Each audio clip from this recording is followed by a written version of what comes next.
रामविलास पासवान के करीबी रहे बाहुबली काली पांडे ने एलजेपी का दामन छोड़ दिया है। वह कांग्रेस में शामिल होकर कुचाया कोट से कांग्रेस के सिंबल पर चुनावी मैदान में कूद गए हैं।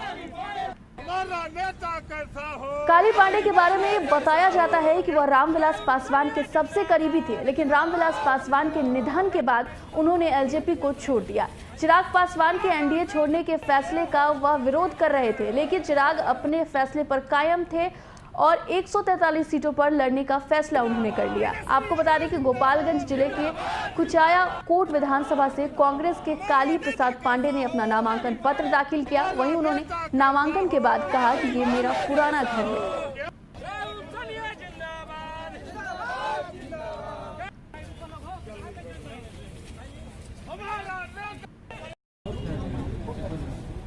मैं अपना नॉमिनेशन कांग्रेस आई से किया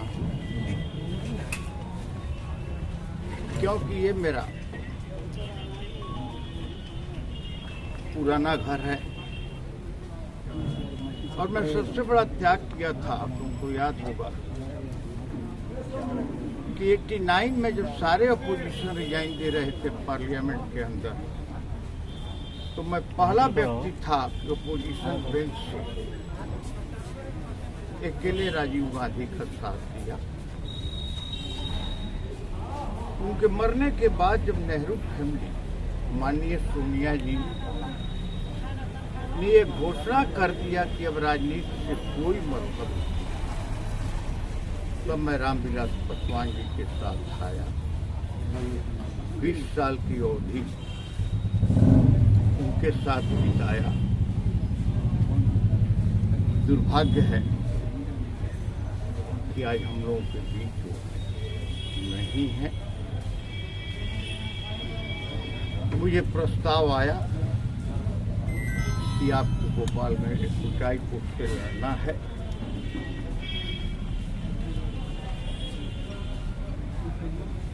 मैं मना भी नहीं कर सकता था, जिसका मूल कारण था कि यहाँ की जनता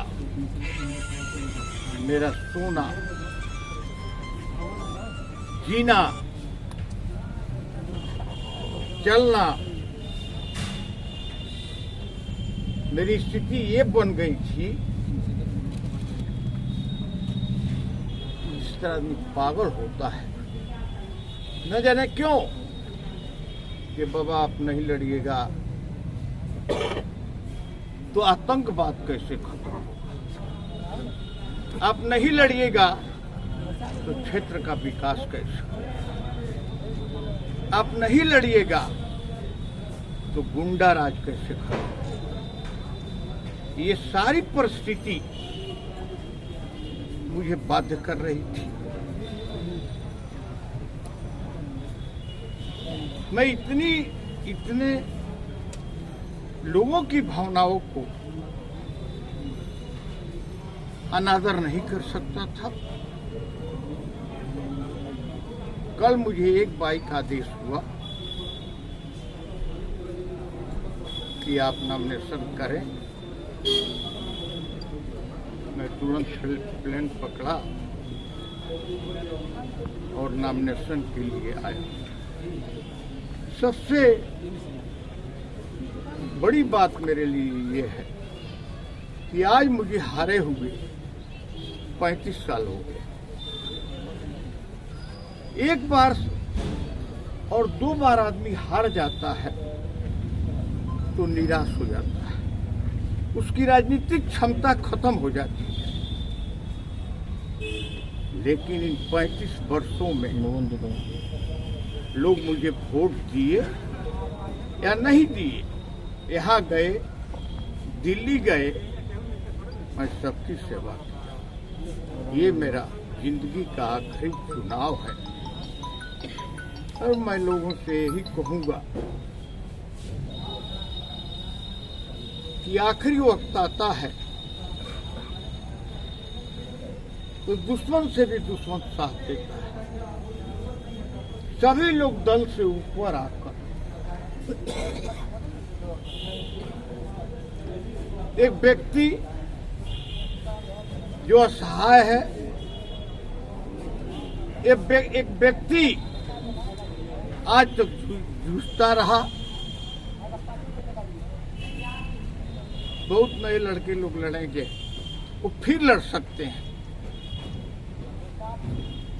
लेकिन मैं इसके बाद चुनाव लड़ने लायक नहीं हूं।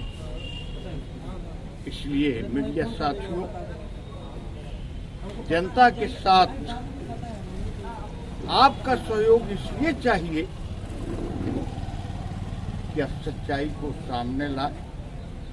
विगत चुनाव आप लोगों ने देखा होगा कि 68,800 वोट मुझे मिला और जबरन हर बूथ को दरोगा छाप रहा था, पुलिस छाप रही थी।